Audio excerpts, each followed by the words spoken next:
কংগ্ৰেছ আৰু পাকিস্তানী একেই। গৌৰৱ গগৈয়ে যেনেকৈ নামাজ পঢ়ে ইমান শুদ্ধকৈ নামাজ মুছলমান মানুহ এজনেও পঢ়িব নোৱাৰে। বা সংসদ এজনে, ভাৰতৰ সংসদ এজনে নিজৰ ল'ৰাক বিদেশী ৰাষ্ট্ৰৰ নাগৰিক কৰে নেকি? কিন্তু দেশততো আইন আছে, গতিকে আইনকতো উত্তৰ দিবই লাগিব। 15 দিনৰ প্ৰতিটো দিনৰ হিচাপ আমাক দিব লাগিব। সংসদ গৌৰৱ গগৈ এজন সন্দেহৰ ঊৰ্ধৰ ব্যক্তি নহয়, কাৰণ পাকিস্তানত আমি জানো কাজিৰঙাও নাই, মানস অভয়াৰণ্যও নাই। কাজিৰঙাত চাবলগীয়া মানে আমাৰ কাজিৰঙাত আহিলে গড় দেখা পায়, পাকিস্তানততো একো নাই। এজন মানুহ পাকিস্তানত 15 দিন কেনেকৈ থাকিব পাৰে? কিবা ট্ৰেইনিং নল'লে বাকী মানুহটো যোৱাৰ কোনো কাৰণ নাই। দ্বিতীয়তে গৌৰৱ গগৈয়ে যেনেকৈ নামাজ পঢ়ে ইমান শুদ্ধকৈ নামাজ মুছলমান মানুহ এজনেও পঢ়িব নোৱাৰে। মুছলমান মানুহ এজনকো নামাজ পঢ়িব দিয়ক, অলপ ভুল হৈ যায় যদি নতুন ল'ৰা হয়, কিন্তু গৌৰৱ গগৈটো একো ভুলেই নকৰে। দ্বিতীয়তে তেওঁৰ ল'ৰা ছোৱালী সৰু বয়স, একেবাৰে সৰু। কোনোবা সংসদ এজনে, ভাৰতৰ সংসদ এজনে নিজৰ ল'ৰাক বিদেশী ৰাষ্ট্ৰৰ নাগৰিক কৰে নেকি?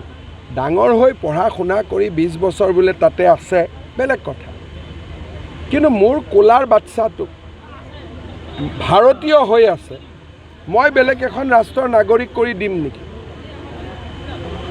তেওঁৰ পত্নীয়ে 19 বাৰ ভাৰত আৰু পাকিস্তানৰ মাজত ভ্ৰমণ কৰিছে, 19 বাৰ। গতিকে এইখিনি কথা ৰাইজক উত্তৰ দিব লাগিব। পিছলা পিছলি কৰি থাকিলেতো নহ'ব।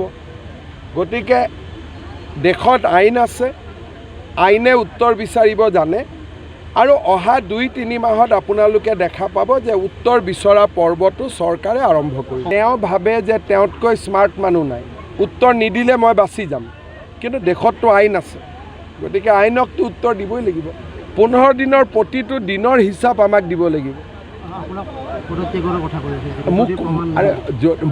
মই ক'লোৱে নহয়, মই ইমান সাহসেৰে কৈ আছোঁ। এই বিতৰ্কটো প্ৰথমতে গৌৰৱ গগৈয়ে কৈছিল মই কেছ দিম বুলি। তেওঁ কেছ দিলে জানো আজিলৈকে? মইতো কৈছিলোঁ কেছ দিয়ক, মই ৱেলকাম কৰিম, কোৰ্টতে কাগজখিনি দিম। তেওঁতো কেছো নিদিলে। তেওঁৰ নিজৰে টুইট আছে যে আমি কেছ দিম। জয়ৰাম ৰমেশে টুইট কৰিলে যে গৌৰৱ গগৈয়ে কেছ দিব। কেছ কিয় নিদিলে?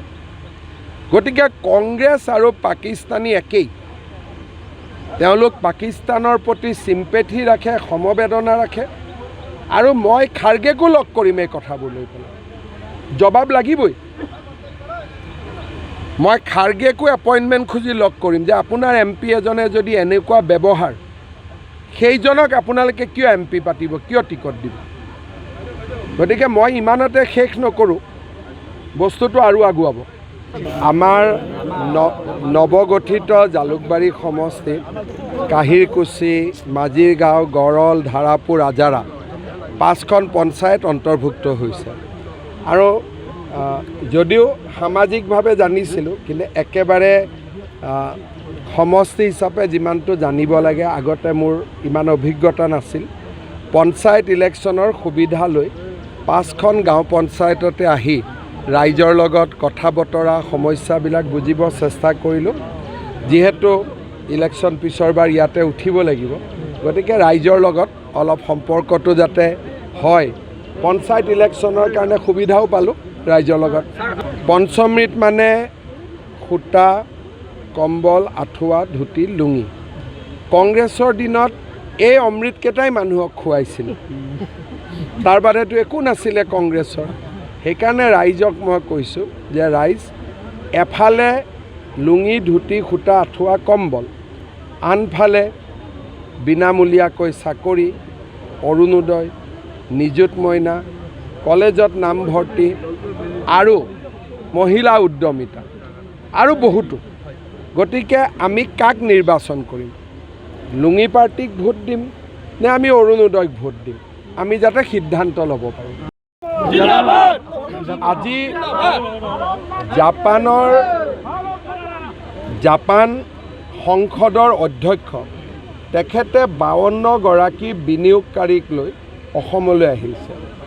জাপান এনেকুৱা এখন দেশ, তেওঁলোকে সিদ্ধান্তবিলাক ভাৰতে যিটো সিদ্ধান্ত এবছৰ লয় তেওঁলোকে তাক 5 বছৰত লয়, কিন্তু এবাৰ যদি সিদ্ধান্ত লয় তাৰ পৰা আঁতৰি নাযায়। যোৱাবাৰ মই জাপানত ভ্ৰমণ কৰাৰ পিছত তেওঁলোক লাহে লাহে অসমলৈ অহা আৰম্ভ কৰিছে। অসমত যদি ভাল পৰিৱেশ তেওঁলোক সন্তুষ্ট হয়, সাংঘাতিক ধৰণে অসমলৈ বিনিয়োগ আহিব পাৰে, কিন্তু প্ৰক্ৰিয়াটো অলপ দীঘলীয়া, আন ৰাষ্ট্ৰৰ দৰে নহয়। তেওঁলোকে লাহে লাহে সিদ্ধান্ত ল'ব। এতিয়াও তেওঁলোক জাগিৰোড আহিব, মই জাগিৰোডে গৈ আছোঁ। গধূলি মোৰ ঘৰতো ভাত খাবৰ কাৰণে আহিব। এটা চেষ্টা কৰি আছোঁ, যদি হয় বহুত ভাল হ'ব।